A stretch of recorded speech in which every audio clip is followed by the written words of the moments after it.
Hi guys, I've been asked to come and have a chat with you about my latest track, Desire. So I started the track at the back end of 2003. Originally intended this to be an intro track.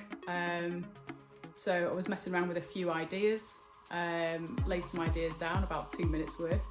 And I decided one night to just put a little clip of it on Facebook.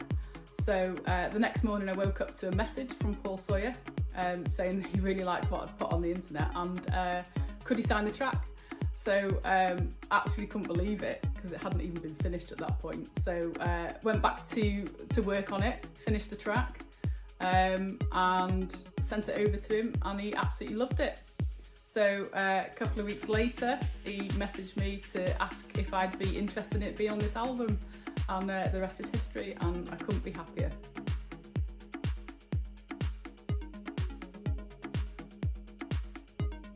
So Desire was originally created as an instrumental track with no beats, but I decided that I was going to try and progress that.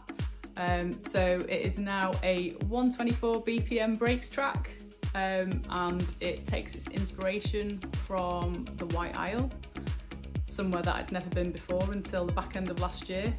So some of the elements of the track are actually original recordings that I recorded while I was over in Ibiza.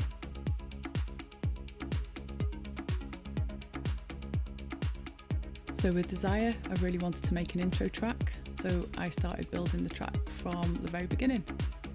Initially started with some nature sounds, and on the original version I used some samples, but later replaced these with some sounds that I'd recorded from Ibiza.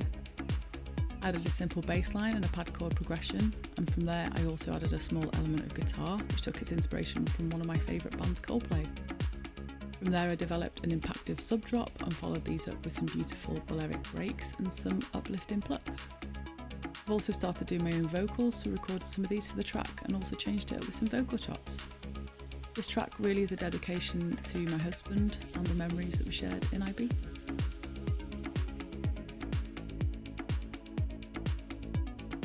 So I first had any sort of contact with Paul and Simon through social media. We'd had a couple of chats back and forth on various Twitch streams.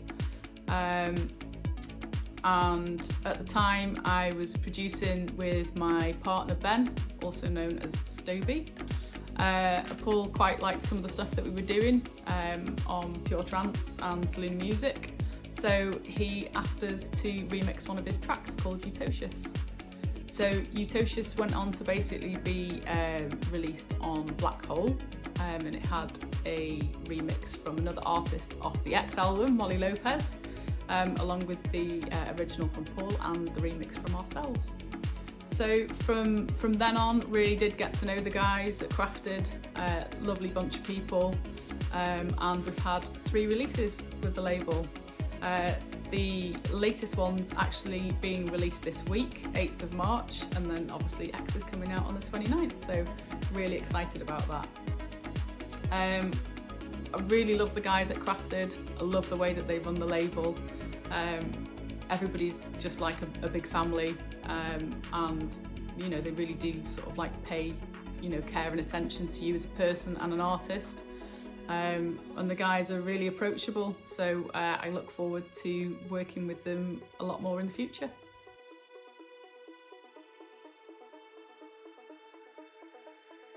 What a question!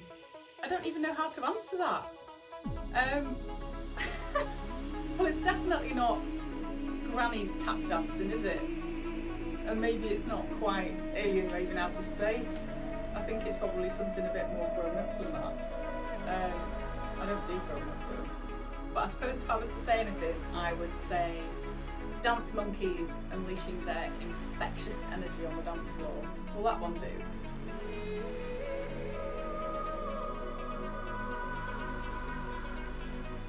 Welcome to my little home studio in North Wales. This is where I produce all my tunes and also where I produce my monthly radio show for the IFM Krafted. I think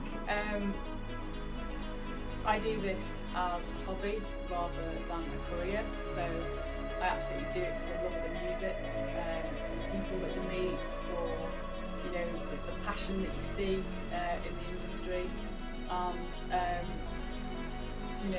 I've only been producing for the last 4 years, and everything that I've done has been self-taught, either through sort of reading books or doing online tutorials. So I feel like I've come quite a long way in quite a short space of time.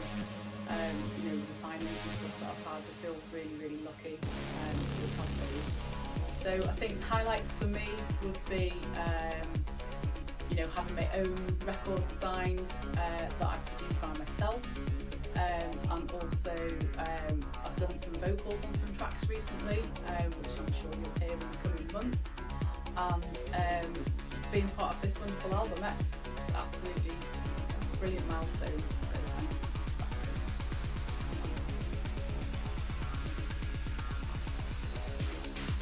So I've got loads of favourite artists really, but if I was to choose some for Krafted, I'd say Greg Murray, also known as G Quartet. He's a really talented guy, and his progressive productions are really different, and I think he would sit really well on the label. Also, Guy Brome, always loved his music. I think he's absolutely incredible as a producer, so he would be another one. But if we're talking about eye candy, I'd definitely like to see Frank You Are on the label, because I'd love to meet